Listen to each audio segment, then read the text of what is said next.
Now, a furious Joe Biden has defended his mental competence during an extraordinary White House press conference. The outburst comes after a bombshell report into Biden's storage of classified documents accused the president of suffering significant limitations in his memory. The scathing dossier from the Department of Justice Special Counsel Robert Hur even alleged that Biden couldn't recall when he served as vice president or the year his son Beau died. A defiant president addressed the claims in front of reporters and shouted over questions about his mental agility. I know there's some attention paid to some language in the report about my recollection of events.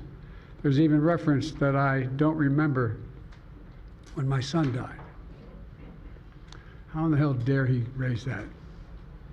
Frankly, when I was asked the question, I thought to myself, it wasn't any of their damn business. I don't need anyone to remind me when he passed away or passed away. And can you continue as president? My memory is so bad I let you speak. That's your memory has gotten worse, Mr. President? My memory is not good. My memory is fine. I did not share classified information. I did not share it. With your ghostwriter? With my ghostwriter, I did not. Guarantee you did not. Things went from bad to worse for the president when he incorrectly referred to Egyptian leader Abdel Fattah al-Sisi as the president of Mexico. Initially, the president of Mexico, Sisi, did not want to open up the gate to allow humanitarian material to get in. I talked to him. I convinced him to open the gate. Of course, Biden's reputation for blunders dates further back than just this week. Here's a reminder of some of his more memorable mix-ups. I went to what they call a G7 meeting, all the NATO leaders. It was in the south of England. And I sat down and I said, America's back. And Mitterrand from France looked at me and said, you know, why, how long are you back for? There's been a response from the opposition, but yes, I'm sorry, from Hamas. We've got news that Rashid Sunak is now the prime minister. As my brother would say, go figure.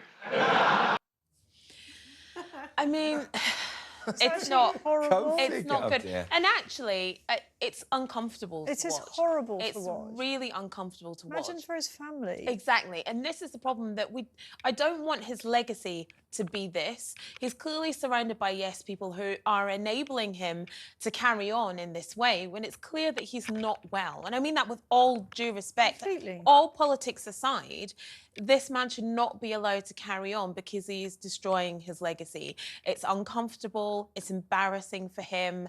And we need to have a real conversation about leaders and maybe a maximum age that they can be when they're in office, you know, because it's clear that his mental agility is not what it should be to have such a high-power job. It's a joke. The guy can't even stand up straight. I mean, can't get upstairs. He falls off his bicycle, falls over on the stage.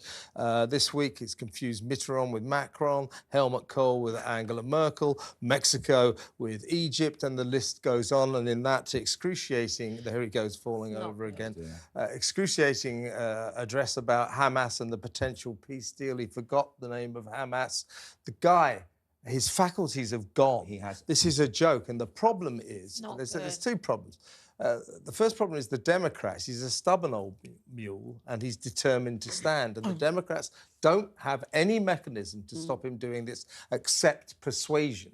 They're desperately trying to persuade him to step down, but he won't. Joe Biden and Kamala Harris as a running ticket, it's the worst presidential possibility in the world. And what will happen is if this guy stands, this has nothing to do with the politics of it, but America will, of course, vote for the guy with his marbles, and that's Donald Trump. They're going to go, well, you know, even if they're Democrats, they go, we can't have that old guy. So if Biden goes into the election, Trump wins. That's it.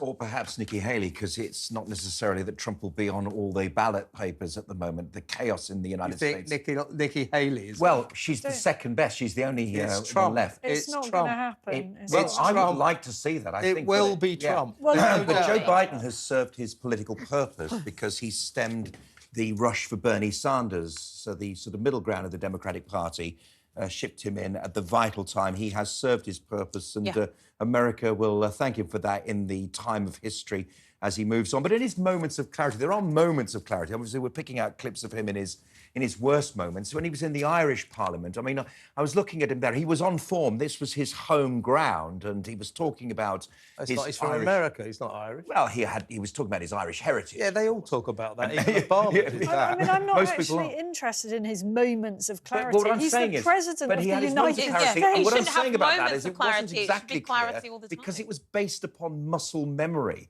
You got the impression that he was speaking about things that he'd remembered from 15 or 20 years ago. By the way, what is his legacy? His legacy, he's going, I'm going to put America back on its feet again. No, you haven't. No, You've ruined America. I mean, I would say that the onus is massively on his family, his wife and his children to stage an intervention here. This guy cannot be allowed to continue, certainly not beyond the end of his term. I mean, frankly, shouldn't be allowed to continue now. No. I mean, and it's horrible to watch. And it also begs the question, who is really running America? Because he's clearly a puppet. No. You know, he is basically a vehicle. And I'd like to know, I'm sure there are many answers to this question, but ultimately, who is pulling the strings? Well, he clearly has a team around him who are doing the work of the president, whether that's his chief of staff, whether that's his wife, whether that's the vice president. But they are all... but this is the thing, is that by doing that, they're all enabling him as well. And I just think, I mean, it's just so uncomfortable. It's so uncomfortable. By the way, after his performance this week, his various press performances, Trump has gone from being just about equal with him in the odds. He's now 5-4 to be the next president. But it's interesting that if Biden is their candidate, Trump is the next president. It's interesting you mentioned Joe Biden, because there was a time some months ago, sort of 10 months ago, 12 months ago, where many people were muttering that Jill Biden had had enough, that she was going to, as you said, stage an intervention, that she was going to put her foot down and say, you know, now, darling, really, this is not a good idea. And that seems to have completely gone away now, completely receded now. Which is, and no, you're all absolutely right. It is hideous watching that. The only one that still makes me laugh, I'm afraid, is Rashid Sunook. I love that.